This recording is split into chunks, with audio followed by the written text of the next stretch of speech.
We are so thrilled to be partnering with Hinge. Hinge is the dating app designed to be deleted. As you all know, I'm a huge Hinge advocate as I met my partner of almost 3 years on the app. Even before meeting him, Hinge was always my go-to app because I met more relationship-minded people here and had some great dates. Clearly, I haven't been on the app for a little while, but I re-downloaded it to check out some of the new features. One that stood out to me was the voice prompt, my best friend's take on why you should date me, where your friend can hype you up. Not only does this make the profile creation less daunting, but it's not always easy to see your own green flags. So to test it out, I asked Yue some fun prompts to get her take on what I could put if I was dating again. So the first one, how long have we known each other? What was your first impression of me and how has that changed? Julie and I have known each other for almost 10 years. My first impression of Julie was that she's very social, but I've learned that she has a lot more depth to her beyond the social butterfly that she is. My next prompt, what do you think are my green flags? I would say she's deeply loyal. She believes in love, curious mindset, and she is fearlessly ambitious. And then last but not least, what kind of friend am I? Julie is the kind of friend who will always have your back, no matter what. Damn, that feels nice to hear. So download Hinge and try voice prompts today. Then find someone worth deleting the app for. The DATEABLE podcast is an insider's look into modern dating that the Huffington Post calls one of the top 10 podcasts about love and sex. On each episode, we'll talk to real daters about everything from sex parties to sex droughts, date fails to diaper fetishes, and first moves to first loves. I'm your host, Yue Xu, former dating coach turned dating sociologist. You'll also hear from my co-host and producer, Julie Krafchick, as we explore this crazy dateable world. Another week, another episode of the DATEABLE podcast. Hey everyone, welcome. We are the DATEABLE podcast and we are here to talk about everything modern dating. And we get deep, we dig. The topics just never run out, but I am excited about today's topic because we actually got approached by Christine Emba. And she has a book called Rethinking Sex, which you probably have gathered given the title of this episode. And when we were reading this book, I mean, first of all, it was, we always love sex topics and it's always interesting. But what's fascinating about this is it goes beyond sex to more of gender roles. A lot of stuff we've been talking about for quite some time. She was able to put a lot of good vocabulary around just how feminism has changed the landscape for women, but maybe not in the way that we actually want. Like, how many times have you talked to a friend that's like, I just want a guy to freaking approach me in real life? Make the first move. But we've made it that, you're a sexual harasser. Like, it's too much to do that. So it's a really fine line of the progression, but also not having us be at a standstill. And that's kind of what's happened with modern dating. We don't want to undermine the progress that we have made, and you'll Absolutely hear in this not. episode as well. But with everything in life, there are consequences, and we are facing those consequences in sex right now. And we hope that this episode will shed more light on what is, like, the confusion that you may be experiencing. You're not alone. And hopefully it will inspire you to have more of these conversations. There's no solution, but we can be talking about this more openly. Yes. And one of our favorite terms on Dateable, relationship chicken. I feel like that has stemmed from this, that, what we define as relationship chicken is when basically no one wants to show their cards. No one wants to make the move. Everyone says they want one thing when it comes to dating relationships and then do the exact opposite. Yep. And we always say, are you looking for a soulmate or a stalemate? Because all that gets you is nothing. And I think that is kind of the consequence that's come from all this. Yeah, it's like we say things without thinking about it because it's like a knee-jerk reaction. We feel like we should say these things, or it's just part of our system. And I think we're in a very interesting time right now where we are inspired to pause and think before we speak and to really get down to why do I even think this way, right? Unraveling the systems that have built around us and we are built within, and hopefully breaking free of all of that. Yeah, I mean, our society is just so go, go, go. I think that's a big piece of it. And we don't think about that when it comes to dating, but it's every part of life, right? It's like there's this award if you're the busiest. And I think that makes us stop to think like, what is it that we're actually doing and what is it that we actually want? And we think we're actively doing all this stuff when we're just going through the motions. Well, same with sex, right? It's like, yeah, people talk about sex like it's some sort of video game that they've unlocked the next level. It's like, yeah, I'm just having a lot of sex and, you know, like I'm fucking like a man, you know, like, you know, the whole Sex and the City thing, or I don't get attached anymore after sex. We feel like we have to say these things to protect ourselves. Yeah. And for some reason we're bragging about that. But sex is part of our human connection and emotions.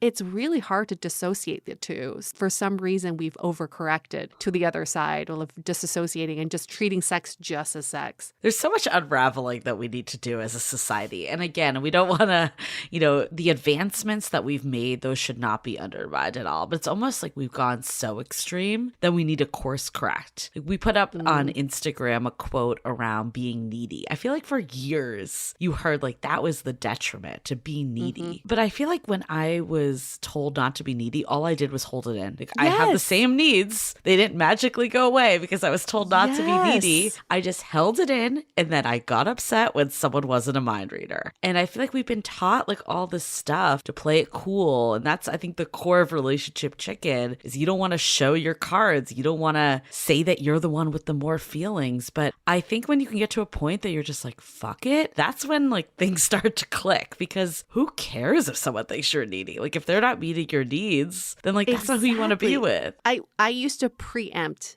every sexual encounter by leaving their house early because I didn't want to overstay my welcome and come off as play needy. Cool. And then I would get home and just sit in my apartment alone and thinking, well, that would have been nice to like stay and cuddle, but you know, I had to protect myself. But thinking back, why couldn't I just openly say, I really prefer to hang out for a little bit after sex, like it makes me feel good, and you know, just be more open about stating who I am. And if you're on board with that, let's proceed. And if you're not, then I'm going to leave. And you don't even know if they liked it. Like they maybe wanted you to be there all day. I think it could even just be something as simple as I'm having so much fun. Like this has been so amazing. And then cuddling. Like how, why would someone say that's a terrible thing to say? Like all you're saying is I enjoy being with you. Like why would that be something we need to hide when you think about it logically? Right. Exactly. And then on the flip side, I feel like there's so many people out there who've told me I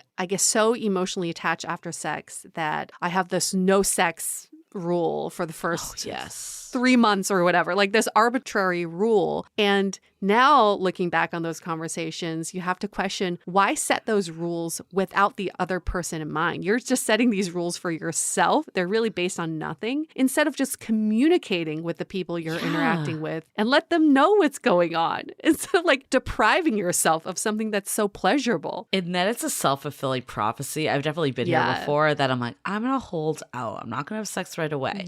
And then they like end up, you know, ghosting or ending it. And then you're like, oh, dodged a bullet. But at the same time, like, did you dodge a bullet, or were you just being like standoffish and someone could sense that energy that you're not really invested in this? I think if you had said like, hey, like I take sex seriously, or this means a lot to me, I want to get to know you better, but like still give signs that you're interested in developing something. And by signs, I mean saying it. Like, why are we so afraid to say stuff? We think that people like understand our Morse code that we're putting out there. That is what it feels like sometimes. That truly is what it feels like sometimes. I would hold resentment. Like, how come this person didn't hear what I didn't say? Like, how did they not read my mind?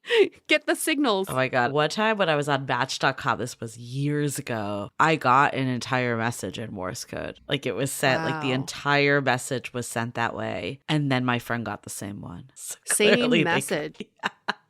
Like clearly it was a copy and paste. You just don't even know how to respond to something like that. So it's the same with this. You're not giving anyone anything to go off of. Oh my gosh, that's so weird. We're so weird with communication. We Why? are. I really wish, I feel like we talk about being vulnerable. It's such a buzzword, right? Be vulnerable. And I think people take it to be, let me disclose all my deep, dark secrets and trauma dump on this person and have a therapy session with my date. And that is not what being vulnerable means. Like, I think just saying that you're having a good time, like, it seems so simple, yet it's so difficult for so many of us to do. And I was there for years. Like, I remember I had a friend that was married and he was like, oh, like, did you text him and say you had a good time? I'm like, I would never do that. No way. I'm like, this guy's so clueless. He's married. He's out of the game. And then looking back at it, I'm like, of course the guy out with would want to hear that. Like, why wouldn't someone want to hear that? And you're not being needy. You're just being normal. Like, you're just common courtesy telling. Yeah, it's so weird. Like, why does dating, and this kind of reminds me of like the lowest common denominator episode we did a few weeks ago. Why are there so many like arbitrary rules and ways of being in dating that don't apply to anything else in life? Like, if you met up with like a colleague, of course you would text them the next day or email them and be like, it was really great to meet you. If you didn't, it'd be freaking rude. Right. I truly believe 90% of the stress we face in dating is from the non-communication. It's the stories we make up during the periods of non-communication. I still remember like really liking this guy, seeing him and asking if you want to hang out the next Wednesday. And he's like, I'm busy next Wednesday. How about Thursday? Instead of asking, oh, what are you doing Wednesday? I made up this story in my mind that he was going on another date and he was seeing all these other people and he was having this like party life. And later to find out from his friends that he was visiting his parents. Like, why? Why did I even put myself through that? I could have just simply asked, oh, what are you doing? Yeah, what are you up to? That's like how you like if you had a friend that was away, you would just be like, oh, what's going on? Yeah, what's going on? You wouldn't be like, where are you headed? Oh my God, they're hanging out with another friend, cheating on me. Other friends. They have another life outside of me. Dare they? How it's so weird. Rude. I think we obviously need to rethink sex, hence the title of this episode. We need to rethink all of dating, all of it, the entire gamut of love, dating, relationship, sex. All of it needs to be rethought. It needs a facelift. It needs serious Botox. Yeah. Or maybe not even Botox. Botox, just like Band-Aid solution. That's true. It's full facelift. Yeah, like a whole new face. Cannot look the same anymore or similar. It's just, we need to, it's an upheaval. Like, we need to change everything. But we're slowly getting there. How are we getting there? One is you're listening to this podcast, and this is something that we're very passionate about. Please join the movement because we can't keep dating like this. If we keep dating like this, we're all going to end up in dating hell, and you're going to end up hating everyone and not wanting to be in relationships or communicate or connect with other human beings. So please come on board this movement. This is step number one. But step number two, I realize this is a major light bulb moment for me this past week. I was kind of like being judgy on some of my friends' relationships. And sometimes I get in like this mode of like, my friends can do so much better. You know, I really think they deserve better people in their lives. And I realized I was being judgy because I needed to reflect on my own relationship. Whenever I comment on other people's lives, it's a reflection of what I am experiencing in my own life. So same thing with dating. If you are commenting about bad dating behavior, bad dating culture, look to yourself first and see if you have been part of that. Because I certainly realized that this week is like, oh, I'm commenting on other people's relationships because I'm not working on the problems in my own relationship. Like, who am I to judge other people's? I just had like the exact epiphany as you said it. And it took me until you say that I've been doing the exact same thing. And that's the easy thing, is to comment on external things, right? Other people. Yeah, I'm above it all. I still remember when I went to group relationship therapy with my ex, and it was 2 weekends, right? And I remember telling you this, Julie, like the first weekend, we're like, we have no problems compared to these people. They've got big problems. They all have issues. And then by the second weekend, we broke up. That's how it goes. You're like, ours are so bad, we don't even know them. Yeah. Yeah. It's a fucking tsunami of issues.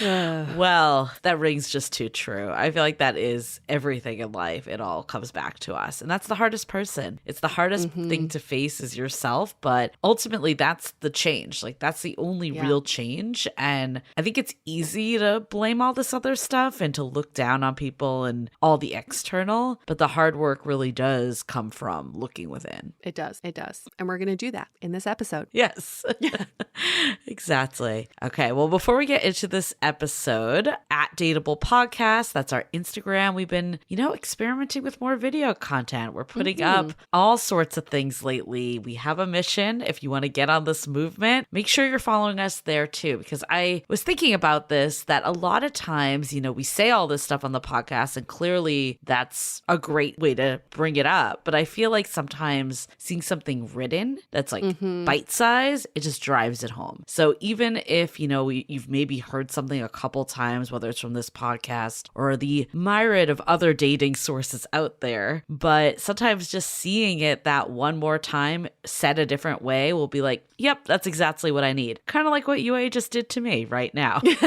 with that. So definitely follow us at DATEABLE Podcast. Loving the time of Corona. I feel like, my heart has been warmed this week. We've seen so many people traveling and just being meeting like, up hey, in London. Yeah, like who's in whatever location you're at. Like this has happened a couple times now. What a great way for people to connect. I also was like very heartwarmed that someone wrote about a relationship that they just got into and they talked about like the values that they were looking of how they wanted to feel and that this person checked it off. And someone was like, oh, can I share this in another group? And they were like, I prefer not to because this is the group of the people that's kind of been with me along this journey. And I'm not really like trying to put this on the internet. Like I'm trying to share it with this group. So really tight knit group. We still have the sounding board. UA and I go once a month, but also the group meets pretty much weekly on the weekly sound offs. And we have a phenomenal host team. If you're feeling alone in dating, let's say all your friends are coupled off, they just don't get what you're going through. These are the people that got your back. So you can always join dateablepodcast.com/sounding board. For sure. Okay, well, that's it for announcements. Before we get into it, let's hear a message from our sponsors. This episode is sponsored by Viia. We all know there are things that can help set the mood in the bedroom, but did you know a little THC could also do that? Yes, Viia has developed a unique blend of pleasure-enhancing cannabinoids, libido-strengthening herbs, and a low dose of THC all into one mind-blowing gummy called High Love. This gummy, wow, it will awaken your senses, increase blood flow, and intensify any sexual experience. I've been pleasantly surprised by the High Love gummies because it is just the right amount of THC for me to have a good time without feeling sleepy. And hey, if THC is not your thing, Viia also offers a wide array of other gummies without it. And everything legally ships in 50 states with discreet packaging directly to your door. So if you're over 21, you can get 15% off and a free pack of award-winning Dreams THC plus CBN sleep gummies with our exclusive code DATEABLE at viiahemp.com. That's VIIAHEMP.com. Let the gummies work their magic. Head to viiahemp.com and use the code DATEABLE to receive 15% off and one free sample of their Sleepy Dream gummies. That's viiahemp.com and use the code DATEABLE at checkout. Take your passion and pleasure to a whole new level with High Love from Viia Hemp. This episode is made possible by Badlands Pets. As you all know, Mojo, my precious baby, is the reason why I found love in the first place. He made me feel love again. So I would do anything to ensure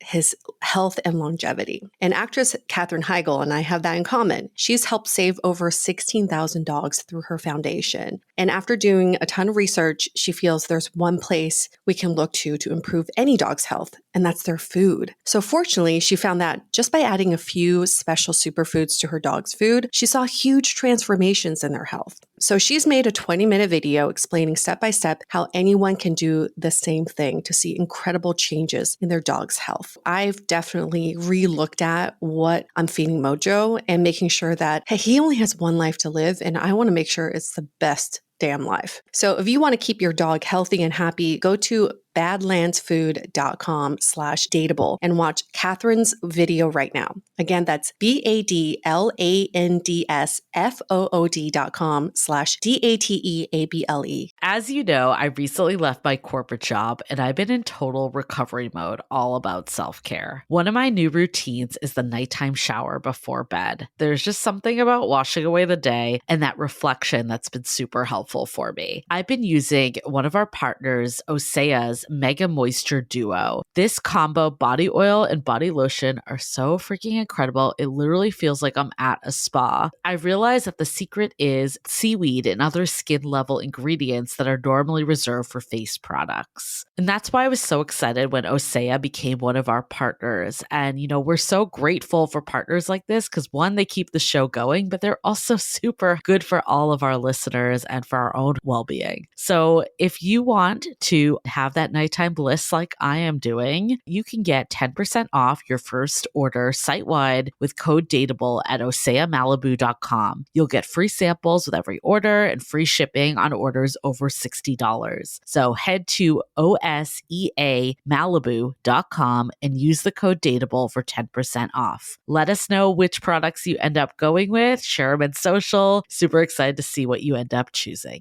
Okay, let's hear it from Christine Emba.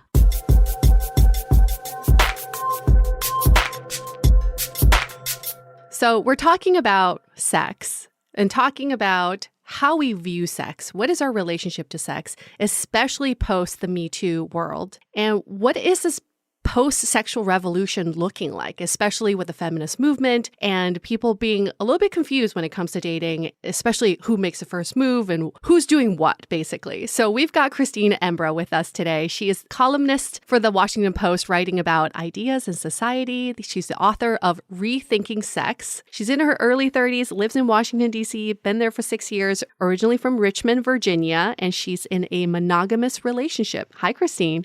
Hi, how are you? Welcome. We are fabulous. And you are with us from the Washington Post office today, which is so official. It's very cool. We've never seen the inside of Washington Post, so that's cool.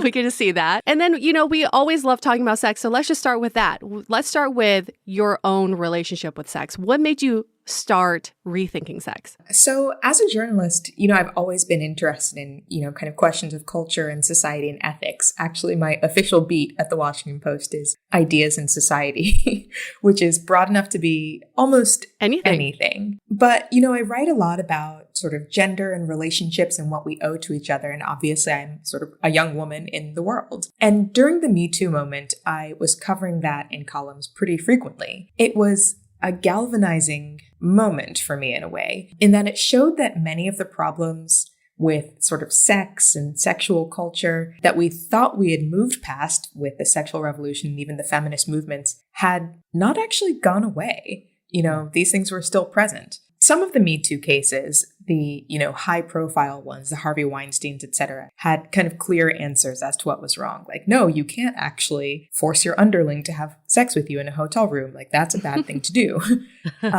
But then there were the other ones that actually went the most viral. Those surfaced tricky issues that weren't so easily resolved. The whole debacle with Aziz Ansari and Babe.net and the woman who said he was the worst date of her life. You had stories like Cat Person, you know, the New Yorker short story that was like their most read piece of fiction ever, I think. I'm not familiar with Cat Person. I don't think I've heard that. Oh, interesting. Oh, wow. Okay. So this was like a piece of short fiction published by the magazine, The New Yorker, I think in early 2018. So like kind of right at the peak of the Me Too movement. And it was about a young woman. It was written from like the close third person, a college student who goes on a date with an older guy and she has sex with him and like doesn't like it. Like she doesn't want to, but she sort of feels like she should. And so she has sex with him and like it's kind of narrated from her perspective being like, why am I doing this? I guess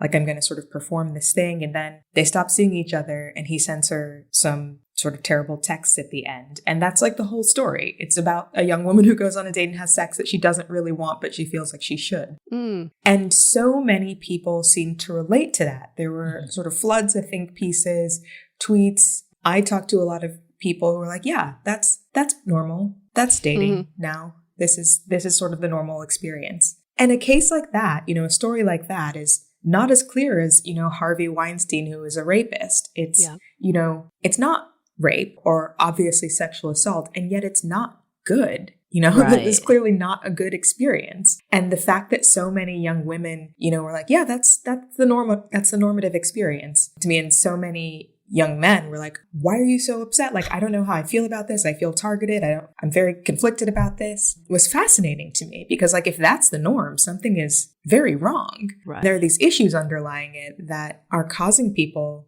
a lot of sort of pain and sadness. So I wanted to dig into kind of those tensions a little bit more and like take stock of where we were as a culture, figuring out what was ailing our sexual culture if kind of this sort of confusion and unpleasantness is the norm. What assumptions about sex are we holding that are serving us? Where did we think the sexual revolution should have taken us, and where did we end up? And, what ethic do we need to determine whether sex is good or not if consent is not enough, which, in many of these cases where people are consenting to sex, it's consensual, but still sad or upsetting or maybe even deeply traumatic. It's still bad. Yeah. What else should we be doing here? When I was reading your book, there was this one image that I held in my mind. This happened in college, and this has been years at this point. And I remember driving by this car and this guy basically like having sex with this girl that was super out of it. Like she was super drunk, and he was just like gave us a thumbs up as we drove by. He was outside in his car. It was the most horrifying thing I've ever seen. Wow. Obviously, I don't know what happened 100%, but like she might have given consent. It wasn't like he was raping this girl in pure daylight, but there were so many factors of like why this was not okay. So I feel like we've moved from this like no is no to yes is yes consent culture. Like, how do you think consent has changed over like the last decade? I mean, I think so much of our conversation about sex right now has moved towards like the pendulum is swung sort of from pre-sexual revolution. No, you shouldn't be doing anything. Don't have sex at all. It's bad. So many restrictions around sex to a sense of like, okay, well now we don't want to restrict people. We should have as few limitations as possible as long as you consent. Everything that kind of happens after consent, if you've got that, is okay, or at least can't be criticized. And I think in this moment, so much of our conversation around sex revolves around sort of defining the limits, right? How far something can go before it crosses the line and becomes outrageous or even illegal, actively non-consensual. My question has always been, and in this book especially, is, why do we settle for asking what's legal rather than what's actively good? Right. Good for us, good for the other person, creating the sexual encounters and relationships that we actually really want. Consent is an essential baseline, obviously. We have to have consent. It's taken us a long time, frankly, to even get to the place where we can say no means no and yes means yes. Mm-hmm. But consent is a floor. It never should have been the ceiling. Right. And so if consent is the only standard by which we're judging sex, we're kind of punting on really big questions, like whether that consent was fairly gotten, whether it's even good for us to be doing what we've gotten consent to do. And then the big ones that I think we don't talk enough about as a society, and we thus haven't come to like a strong agreement or norm about, what exactly it takes for a sexual encounter to be actually ethical or moral, good. Right. And then there's the gray area of all of this is Margaret Cho just did this stand-up the other day, and she's like, sometimes it's about consent or relent. I'm just relenting to this. Like, yes, let's just go with it. And she was saying those are times that I could have used my time better. But the gray area is where I think modern dating gets a little confusing for so many is,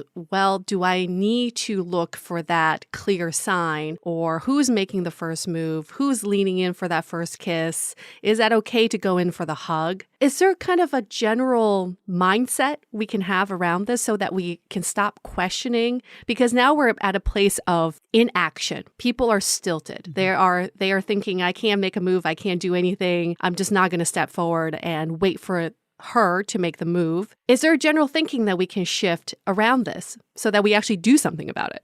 Yeah, that's such an interesting question. I interviewed a lot of people for Rethinking Sex. And one of the things that became evident was exactly what you're saying, that because it feels like there are so few, like the norms are like not clear around what people should be doing. And especially post Me Too, people are scared of doing the wrong thing. Nobody feels comfortable doing much of anything at all. Like I talked to one guy who lives in San Francisco who was like, well, I would never like ask out a woman at work or something. That's like handing someone a loaded shotgun. I was like, that seems extreme, but a lot of people feel that way. Yeah. A lot of people.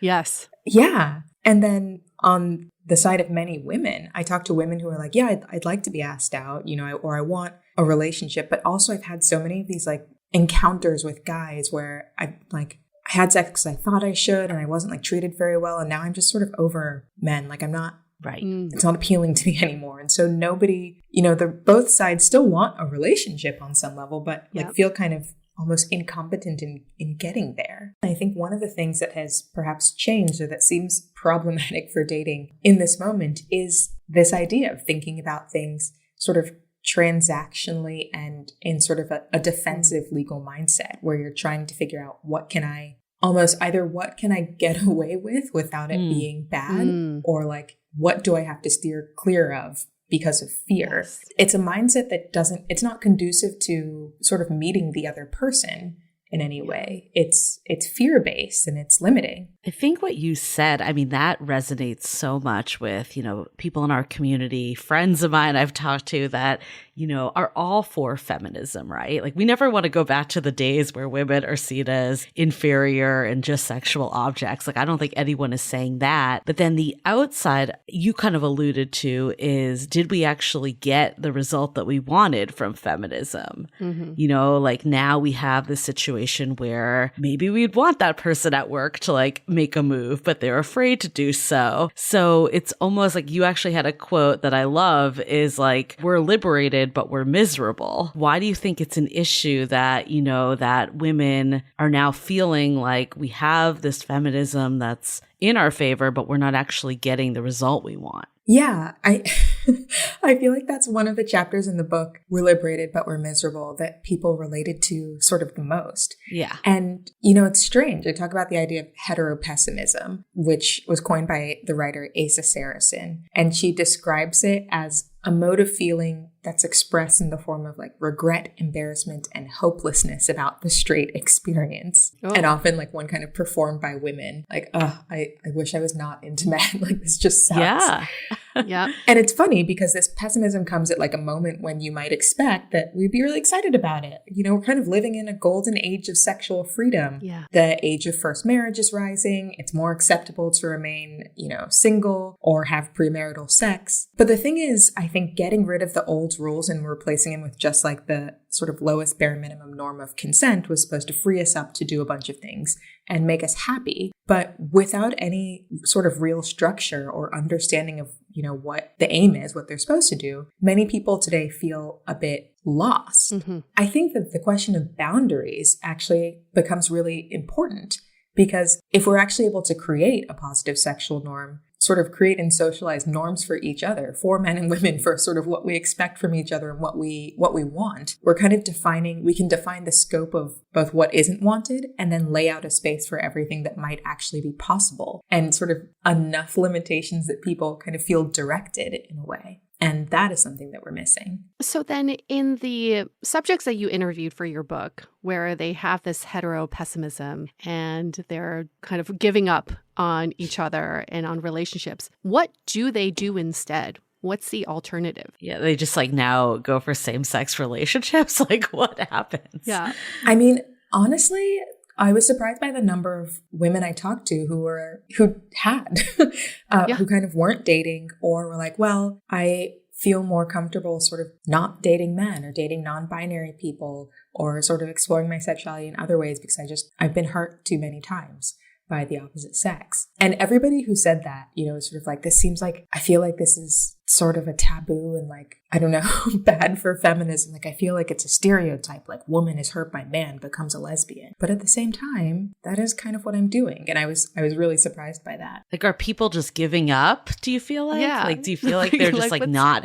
I mean, we know we've heard like in the Atlantic, they coined it like the sex recession that we're in. And a lot of that was following Me Too. Like, I guess, how do we get to like where we are right now that we're empowered, men and women, I would say. Like, women obviously have a lot more rights than we once did, and a lot of really great things that are going for partnerships in today's world, but clearly some drawbacks like you're pointing out. And then men too, I'd argue, like, do not have to fit into one stereotype anymore. So there's a lot of positives, but then there's all this fallout that you're talking about. Like, how do we get to this fallout situation? Yeah, well, one of the things that I talk about in Rethinking Sex is sort of acknowledging honestly where we are and sort of pushing back against kind of myths that we may have been sort of sold about sex in our current and like extremely liberated sexual culture, basically. And I think that actually being honest about what sex really means, what we want from us, what would really be good, is what can help us kind of move forward from not just being like, oh, everything is terrible, like the sexual culture is terrible, to the, okay, now what? How do we change it for the better? And I identify in the book a couple of things that I think are ripe for reconsideration in the way that we talk about and understand sex. And one of them is, well, there are a couple, and I guess I can lay them out. One is, first of all, the idea that just sex is an activity like any other, basically. I feel like there's a sort of a common myth almost that, sex shouldn't mean very much. It's just like a thing that people do for fun. And it's like a handshake, but maybe you might have a baby. And so be careful, But as long as you get consent, like it shouldn't be a big deal. And yet, I talk to so many women and men who would say, well, actually, I find sex really meaningful, but, I feel like I shouldn't. So I just like have it with people. And then like, I don't like the way that I feel afterwards. And so one thing could be just like being honest about sort of what these encounters mean to us might allow us then to ask for what we want and to sort of form our dating life and our relationships in a direction that actually brings us towards the good that we're looking for. Another one is like the idea that, the optimal way to be in sort of a dating environment or sort of as a young person in the world is like to be free, to not catch feelings, to not commit and not be tied down to somebody, because that's actually really lame, and catching feelings is lame, when actually a lot of people are like, well, actually, I do really want a relationship. Right. Like actually kind of the feelings are the best part. And actually this myth that I picked up from watching Sex and the City that's sold as like, well, this is obviously how people behave, is not correct for me. And so being able to be honest about sort of, okay, what do you actually want? Is this sort of like idea of individualism and autonomy actually serving us? If not, then maybe we can be honest about wanting relationship, wanting to depend upon or be, cared for by another person, and pursue that instead. I think in some ways the sort of post-sexual revolution moment sort of pushed us away from repression and towards, this idea of like total liberation as the best outcome and the goal that everybody should be reaching for. I'm suggesting in the book actually that maybe we can reconsider that and see what actually kind of works for us. Well, I think that's exactly it. Because like I feel like I'm a huge Sex and the City fan, as UA and everyone else on this podcast probably knows. And I think it did a lot for us. Like, I don't want to diminish what it did for us. Like, I feel like as women, like just, taking the back seat and following rules to, get a guy, like that wasn't healthy either. But looking back and rewatching it, it's kind of cringe sometimes. It's just there's no emotions that go into anything. It's like this whole like, having sex like men, but that's also like diminishing men too. That shows that like there isn't like that side of it. And I think what like you've said too, there's almost like this safety in it that I'm just gonna like brush away my feelings so I can't get hurt. And I've swung so far on the other side of the pendulum. Like, how do we start getting back to more of an equilibrium? I mean, I think honesty is like an important first step, like just recognizing that this is happening and that we can sort of push back against this culture that we've sort of imbibed and figure out what actually works for us. You mentioned sort of how we don't want to give up the gains of the feminist movement and the feminist moment. And I think that's really right. I think, though, and this is one of the things that I explore in the book, it kind of feels like the aims of the original feminist movement were in some ways sort of co-opted by a capitalistic and still patriarchal culture and turned to something else. So, like the early feminist movement was actually really revolutionary. It had the idea of like smashing the patriarchal system, one that centered male preferences and also male and toxic value systems, and replacing it with a vision in which women and their actually distinctive concerns were equally valued and respected. That's a pretty specific vision, of sex positivity, meaning that like women are sort of seen as equal and valued for who they are. But then we kind of moved to this, almost the current moment where we went from the feminist movement to this sort of like lean in and #girl boss feminism, which asked for less. Rather than actually dismantling a male-dominated system, female progress was kind of redefined. It was redefined to just look like gaining power within the existing system, which meant adopting its values. So like a boss is still the ideal. Empowerment is just like a girl one. Right. And Playboy was still great as long as women could be play girls. But that isn't equality, right? That's just sameness. That's just forcing women or pushing women to live by a male value system. And it almost is suggesting that women settle for the opportunity to be like almost the worst kind of man. So it like neither asks men to do more, nor does it actually respect sort of women uniquely and recognize like, hey, women and men like are not necessarily the same, but that doesn't mean that one is worse than the other. I mean, that's exactly it. That's why I hate Bumble so much.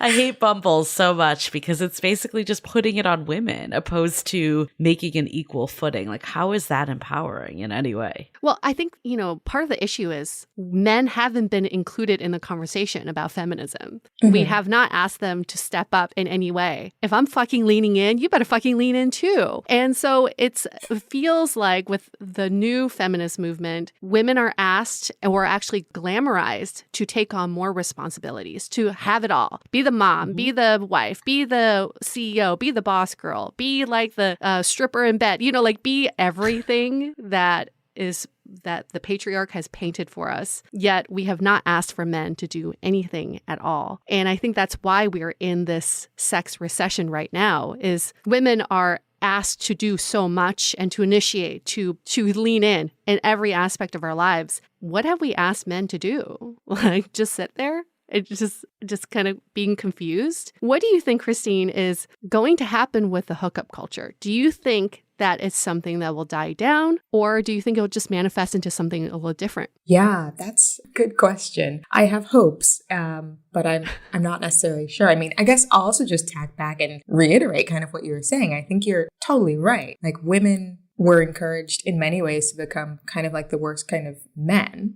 I talked to one woman who was just like, well, modern feminism felt like I was internalizing this idea that just having tons of casual sex like a man does would subvert the double standard. Yeah. And if I learned how to fuck without feelings, like then I could be free like men. Right. But, she actually said that she later realized that she was just imitating a stance that she had kind of already found degrading and dehumanizing. Yes. And then it wasn't, men being asked to be better or more loving or more open people. Like they still just faced the same pressure to lean into their stereotypical roles, making it harder for them to ask for and achieve the connection that many of them actually wanted. And women were doing the same. So we're both like kind of going in the same bad direction, and you're not going to meet there. One thing that I think is kind of promising maybe is that I am seeing more people pushing back. So the conversation about hookup culture has been sort of constant for like the past 10 years or more. But in interviewing Gen Zers for the book, a number of them I was surprised to hear were just like, yeah, no. No to hookup culture. Okay. That's great. Good. Yeah. They've learned from us, the millennial generation. Yes. The people who fucked it up. They saw... They saw our struggles. I was like talking to this group of college students, and they were telling me about their dating lives. And one of them was like, yeah, like my friend, she went out with this guy, and he didn't want to hook up with her. He said he wanted to get to know her better. And it was awesome. What a concept.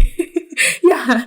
And she told us about that. And we were all like, wow, incredible. Wow. And then another person in the group, a guy actually jumped in, was like, yeah, we shouldn't have to treat that guy like a unicorn. Right. He shouldn't be applauded. This should be the norm.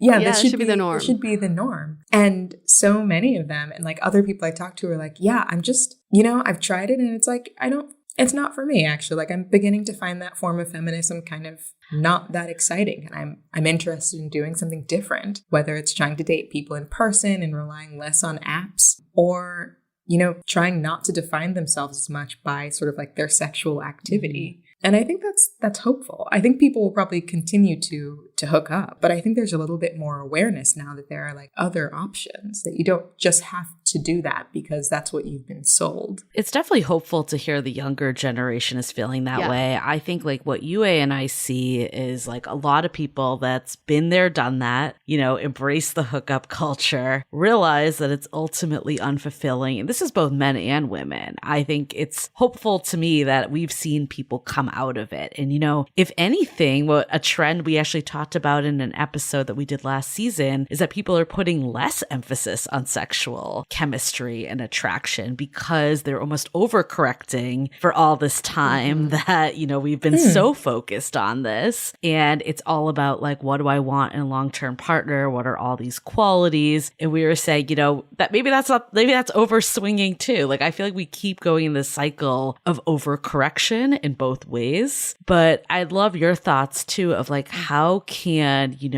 we acknowledge, and I think not just women, but men too, that like we do want that deeper connection. Like, how do we cut through all like this bullshit and be open about it and not be afraid to take that risk? So, in the book, I talk a lot about how consent is not enough. It's not a high enough standard to define good sex, right? Mm-hmm. It can define sort of what's not literally rape or like actually assault. But I think most of us want more from our sexual encounters than I did not actively rape someone. Right? Yeah. And so I suggest actually that one way that we can sort of push towards a better culture is by trying to have a higher standard for our encounters. And I suggest the idea of willing the good of the other as a standard that we can reach for that is, I think, more ideal than just, did I get consent from the other person?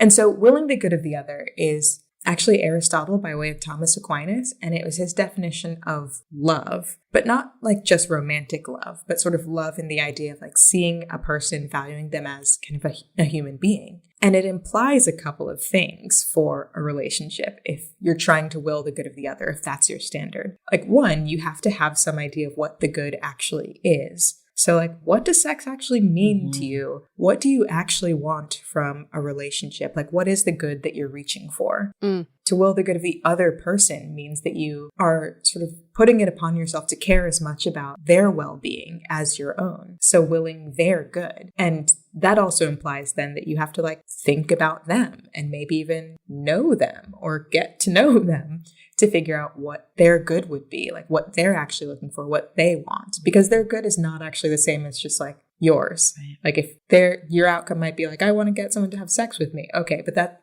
may not be their good.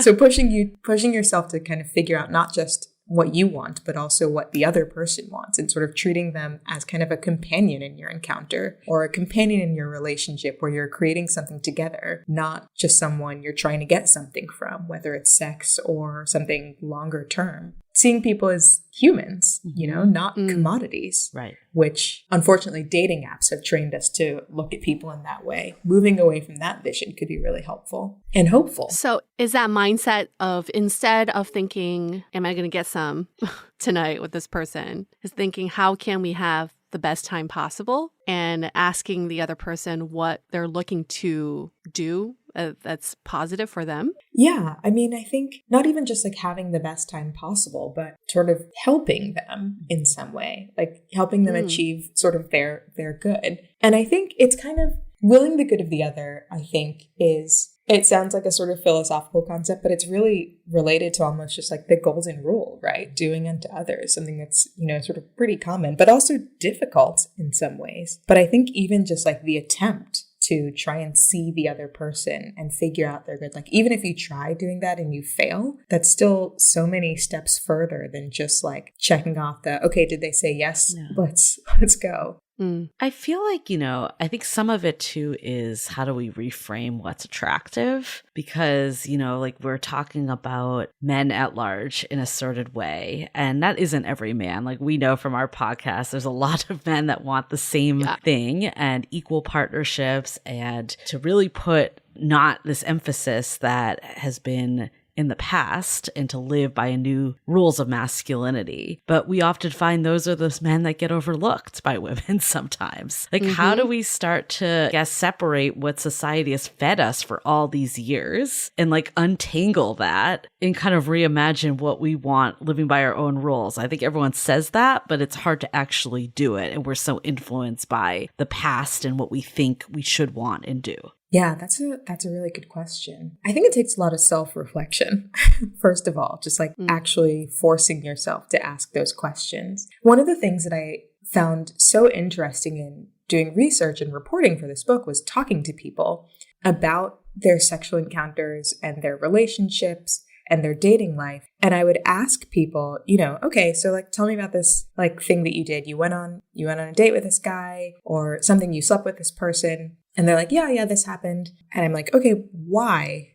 And the answer was often like, I don't know. Yeah. I felt like I should, or like, I guess I did it for the story, maybe. And I'd be like, okay, that's interesting. So like, what do you think sex is to you? Like, what do you want from sex? And often the answer was like, I guess I've never really thought about it.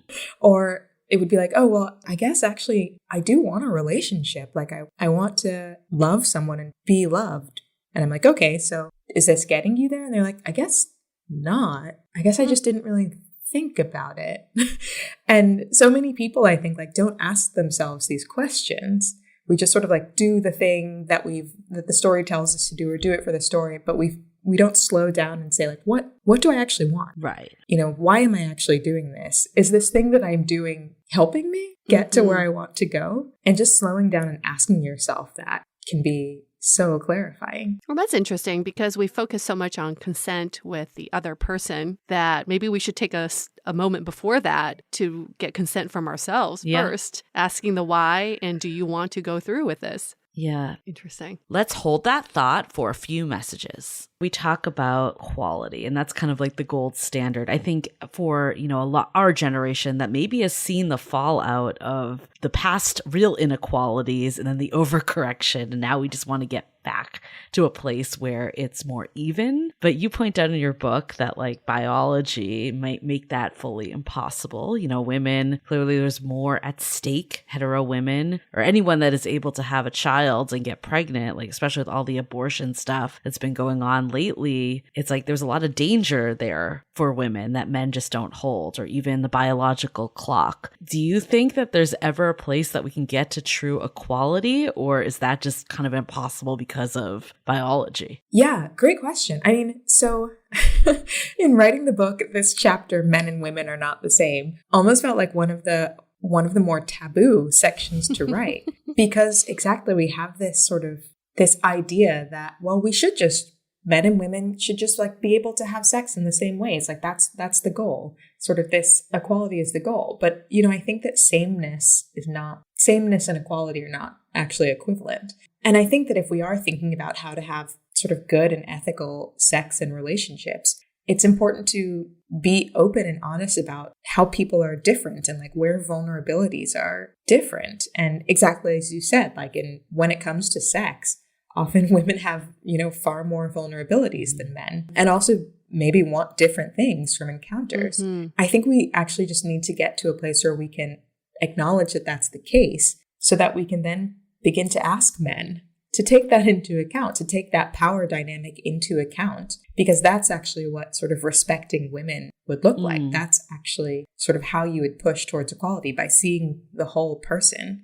seeing women as they are and seeing men as they are and thinking about how those two can kind of fit together, not just how we can sort of make them identical and thus not have to talk about any conflict. Right. I think what I'm gathering from so much of this is like the way we've been defining equality is like making it even, where it sounds like, and correct me if you think elsewise, like that's just not possible given the way that biology stands and maybe not even what's best. Like how else do you think we can continue to like bridge the gap and shift the thought from quality being that everything is the same to celebrating the differences? I think that in the end, be aiming for what is actually good, I guess, what we actually want. Like what we want, I think, from relationships is not necessarily sameness, right? What we want are relationships that are fulfilling, that sort of meet our different needs. And so what does that look like? Not just like, can we sort of win the race, get somewhere before men or vice versa, but actually how can we kind of collaborate in a way that serves both parties? And that can be really unique and look really different, I think. In some ways, it almost feels like we, post-sexual revolution and feminist movement, we spent a lot of time almost trying to play catch up in a way without actually figuring out like, what are we trying to get to exactly? You know, what is the real goal here? I remember UA and I went to South by Southwest a couple years ago, and we somehow were in a room that became like a man bashing zone. We had an actual man, like a man apologize for being a white man. And, you know, like it was just one of those things that we're both like, is this really progress? Like I get like we want to elevate, you know, women's voices and people of color's voices. Like that's a given. But I feel like just hating on another group isn't necessarily giving us progress. It's just shifting it from what it is. Like if you find yourself, we talked about a little earlier, like being in this like I hate men mentality or the incel mentality. If you find yourself kind of in this mode, how can you kind of start to rethink that that's not actually equality at the end of the day?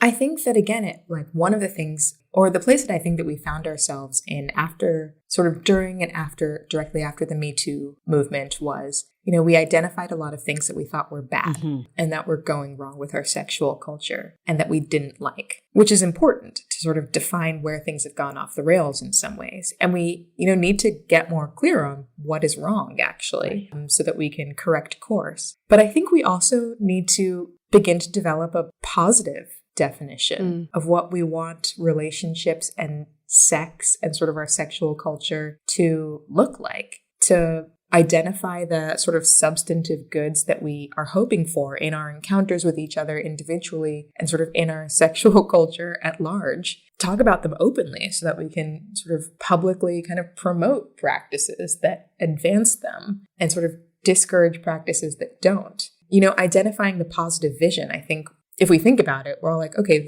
probably the positive vision of our sexual culture is not just sitting around in a circle hating on men. Especially if you're attracted. Yeah, like that's not really getting you to your goal at all. Right. Like we can identify the problem, but that's only the first step. The next step is to be like, okay, so where do we want to go? Like what exactly do we want to change? So I guess in your opinion, like where do you think the next wave looks like? Like we talked about how, you know, we've overcorrected, recorrected. We've had to rethink what sex actually means and looks like. Where do you see us all going? It's kind of hard to predict the future. Two trends that I think I'm seeing. One is more skepticism of dating apps. I know that you've talked about these a lot on your podcast. But, you know, I talk about in the book sort of this ideal of sort of privacy on dating apps and being able to sort of do whatever you want to do. I interviewed this one young woman who she was like, yeah, you know, I got on the apps. I wanted to sort of prove that I could be as casual as anyone else. And like, honestly, I got a guy to come to my house. Like I ordered a man on Tinder. It was awesome. And then we were talking. She was like, wait, maybe that's like not the best way of describing a person, right? Like a pizza. And I think that more people are sort of beginning to sort of realize and feel how app dating has made it so much easier to kind of commoditize other people and treat relationships transactionally. And also the fact that dating via app means that you're kind of unmoored from any sort of community standard, because like you don't know them, they don't know you. So it's a lot more acceptable to like ghost someone or send them a dick pic or like whatever, because no one will find out. As opposed to if you were dating someone you met through friends or coworkers or church, where there's some more responsibility to treat someone well. I feel like I'm seeing people step back from the apps a little more and be like, this is not like encouraging sort of healthy dating habits. This isn't making me happy. I'm trying to meet people other ways, the real world maybe, or even like on other outlets, whether it's like, oh, I'm just going to slide into someone's Twitter DMs. Do people do instead. that? Twitter DMs? They do. They definitely do. Or like Instagram. But I think people are looking for new ways to meet other people that are not just like sort of mindlessly and numbly swiping through apps. And I don't know what form that's going to take in the long run, but I would be interested in seeing where that turns out. I don't know. Have you talked to people who feel really burned out by app culture? Yeah, at this like point? every single person. Yeah. I mean, I think, I met my partner on an app, so I'm not like totally anti-apps at all. And I think there is a purpose that allows you to meet people that you wouldn't. And, it's one of those things that I remember before apps, everyone complaining that it was so hard to meet people out and about. So it's funny how like the pendulum just shifts. And I get it's all about this like overcorrection that keeps happening. That being said, I think that we haven't really refined what meeting online means in a long time. Like we just have this swiping mentality. Is that the best way for people to meet? Probably not. It does bring a lot of this commodity feel to it. And I feel like all these new apps keep emerging, but it's just a variation of that. We need someone to take a bigger swing. I think ultimately online is, the way that our world is moving. Like there's almost this online world and outside world. And it can be a beautiful thing if you're able to use both to your advantage. I don't think it needs to be either or. But what we find is that people, get so hung up on one side or the other, or the way it's designed is not fulfilling. So I think there needs to be some shifts over like, are dating apps a good thing or a bad thing? Yeah, for sure. The other trend that I am seeing and write about in Rethinking Sex is kind of a reconsideration of what sex positivity means. And to the question of consent, this idea that like to be sex positive, to be a good sort of feminist or a good kind of modern person means to be, always up for anything and like never push back on someone's demands. And like the ideal person is like super experimental and good, giving in game all the time. Yeah. And, I talked to so many women who had these encounters where they were like, yeah, like I went to bed with this person, he choked me and I didn't love that. But I don't know, I guess I consented because like that's what we're doing now. Like this was a story that a woman told me at a party, and she was like asking for my advice. She was like, he chokes me, is that okay? Like, because she didn't feel like she could say that like, it wasn't okay because she didn't want to, yuck his yum or whatever. I'm feeling some pushback towards that idea of like relentless positivity in some ways, uncritical sex positivity. And a feel from women especially that actually maybe we should have some clearer norms about what is and isn't normal, or what should and shouldn't be expected on the first date, and whether like sexual encounters that are shaped by pornography are actually, not something that we should be okay with. So how would you redefine sex positivity? That's really interesting. I mean, I think that actually I would return to sort of the original definition of sex positivity. So sex positivity was coined by the like feminist journalist Ellen Willis in the 1980s, I think. She actually used it in response to sort of a specific problem. Okay. The sort of radical feminist movement that suggested that women and men would always be at odds. And like actually women, if they really were feminists, shouldn't have sex with men. Interesting. Should be either celibate or have sex with women instead because, anything else was in support of the patriarchy. Ellen Willis described herself as sex positive, saying that, like, actually, no, I am a woman and I enjoy sex and I think it's possible to have sex with men and that's fine. I shouldn't have to, like, sacrifice my own pleasure and experiences to, like, teach men a lesson. Sex is a good thing and it's, something that I as a woman should be allowed to experience. And people should care about my experiences. And I think like that's a real definition of sex positivity, right? Just being able to not be afraid of sex, you know, as I think, or demonize sex as it felt like was being done sort of prior to the sexual revolution, saying this is a bad thing, we shouldn't talk about it. Also, women don't even like it. Being able to admit that it matters to us, you know, have our opinions about it and our feelings about it taken into account, and sort of respecting our feelings is a positive vision of sex. You know, being honest about what it means to us and sort of caring about it. But that doesn't necessarily mean that we have to do everything that we're asked or perform in a certain way. Really, it means valuing our own experiences, our lived experiences, our actual desires, and having those respected by other people. That's a positive vision of sex that I think we can all get behind. I love that. I love that, because it's not about deprivation, which I feel like for so many years, women felt like if I deprive them of sex, then they're going to want me more. But at the same time, you're stripping yourself of the pleasures of sex too. And it's not about demonizing sex either. It's about reestablishing what you enjoy and what you get out of sex and making it a collaborative experience versus it's all about me or it's all about them. And respecting our own agency when it comes to sex. Yes. Yes. Julie and I have been to a few sex positive events, and I think something I really like about the community is that it comes off non-judgmental. It's really open for people to come and explore and see where their boundaries are, really. But I think from the outside, if you don't come into the community, you see it's almost like a form of pressure. Like, I should be out doing all kinds of kinky sex. I remember dating this guy. He's like, I bet you're real kinky. And I'm like, I don't even know what that means, but should I be? Like, should I be sticking things up your butt? I don't know. I think that's like the mentality now, that you're either very traditional and old fashioned or you're kinky. There's like no in between. And Christine, you said it exactly how I've been trying to articulate it in my head is we have to decide that for ourselves. So many times we think we should or have to. It's almost like the more free we are, the more oppressed we are by the shoulds of society, that we think what is supposed to be the new way of doing things. Yeah, no, absolutely. In some ways, I think it can feel like if before the sexual revolution and feminist movements, there was pressure to like not do anything, not talk about sex.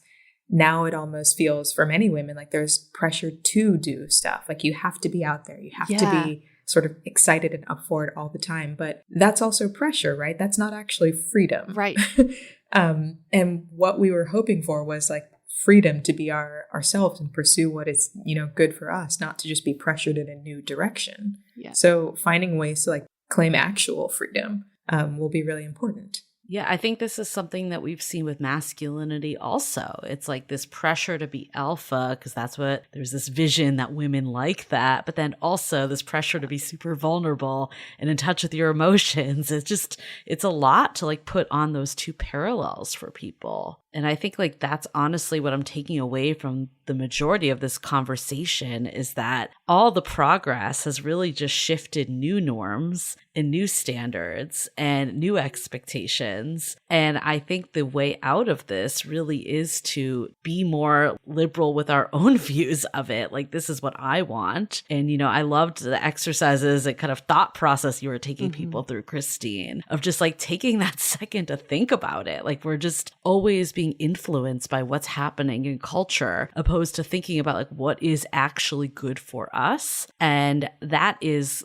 the only way out of this, and to return to some equilibrium a bit more. And I also love what you said about just equality, is that like equality doesn't mean that we're just shifting into the old norm of what someone else used to be in the old standard. It's how do we start to like work together and get out of this like me versus you mentality that we talk about on this podcast all the time. We call it relationship chicken, that people, you know, never want to show their cards. It's pitted me against you. And I think that's what's happened with feminism and sex and masculinity and all this stuff. And how can we start to like look at it more as humanity and human connection, opposed to, you know, this power struggle that's up? That's kind of my big takeaways from this, is we need to keep rethinking sex every day and getting really in touch with what it means. I think even just reading your book, it made me stop and be like, oh yeah, like it is intimacy, it is closeness, it is connection. You think it's just something that like you're supposed to do and it's part of relationships and, you know, growing up and like having status or whatever it is that you're actually seeking, opposed to what it can mean for you individually. Yeah.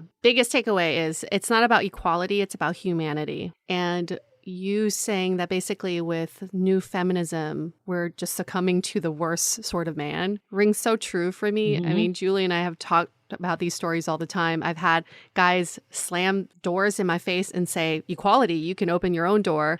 We've also been at a bar where a guy knocked my drink off the table and instead of buying me another drink, he said, women make as much as men now, so you can buy your own drink. And that's not equality. That's just being a douchebag. And that's not a good person. Like if I dropped some guy's drink, I would expect to pay for that because I dropped their drink, not because has nothing of like to do their with gender, gender, right? It's just about being a good person. So instead of thinking about the tit for tat, oh, men have this, we also need this. I think we can rise above and think, what is a good human being? And we can be that. That's how we can overcome being the worst kind of douchebag, which is unfortunately what modern dating is experiencing too. It's that lowest common denominator. The second takeaway I have is something that was, when you said this, I was like, oh my gosh, so true. When you go from so many rules and oppression to all of a sudden this free world, we almost don't know where to go. And it makes sense because there's a really high number of prison inmates that once they leave prison, they actually go back because they don't know how to operate in a free world. And this is kind of like the fun and exciting part of where we are today is that we are in this free world. We are creating these new rules or things or ways to think about sex and love, but this is our chance to do it right instead of just like, well, what do other people like? Maybe I'll just like what they like. And I think ultimately, and Christine, this is something that Julie and I talk about all the time. It's like, we just don't know what we want. Now, maybe that's the issue. It's like, we don't actually take that pause, like you were saying before having sex. It's like the pause of what is it I'm looking for? What is it that I want? And that will guide my new way of dating. It has nothing to do with feminism. It has nothing to do with this new sexual freedom. It's about what I want. And I think we just need to be a little bit more in touch with what that is. And that's something I struggle with on a daily basis. It's like, what is it that I'm looking for? Yeah, I think these takeaways are exactly right. I mean, this is kind of the point of rethinking sex and why it's, subtitled to provocation. Not because I'm trying to make people upset with this book, but to actually provoke us to just think about it. Yeah. Like, why are we doing the things that we do? What do we want? And what would we want if we had a real choice? Where are we trying to go and how do we get there? Stepping back and thinking about that means that we would actually have the opportunity to create the sexual culture that we want rather than sort of just taking whatever is given to us. And this is a moment where we're having the conversation, or at least beginning to have the conversation. We've had the prompts. So how do we use the moment well? Well, Christine, where can people find the book Rethinking Sex? Yeah, Rethinking Sex is available ideally wherever books are sold. So Amazon, your local bookstore, bookshop.com. And you can find me on Twitter and Instagram and at The Washington Post. But my handle is just at Christine Emba. So I'd love to hear from you guys. Fabulous. Thank you so much for having me on. Thanks so much for being on Dateable. And thank you to everyone listening to this episode. Hopefully this will instigate some conversations to be had because that's what is the starting point, right? Is having these open conversations about sex and equality and feminism, what it all means to us. And something that means a lot to us is when you all leave a rating and review in Apple Podcasts, 5 stars and maybe a love letter. We love that. That definitely helps us to bring on more fabulous guests like Christine. And with that, we're going to wrap up this episode. Stay dateable. The Dateable Podcast is part of the Frolic Podcast Network. Find more podcasts you'll love at frolic.media/podcasts. Want to continue the conversation? First, follow us on Instagram, Facebook, and Twitter with the handle @Dateable Podcast. Tag us in any post with the hashtag StayDateable, and trust us, we look at all of those posts. Then head over to our website, dateablepodcast.com. There you'll find all the episodes as well as articles, videos, and our coaching service with vetted industry experts. You can also find our premium Why series, where we dissect, analyze, and offer solutions to some of the most common dating conundrums. We're also downloadable for free on Spotify, Apple Podcasts, Google Play, Overcast, Stitcher Radio, and other podcast platforms. Your feedback is valuable to us, so don't forget to leave us a review. And most importantly, remember to stay dateable.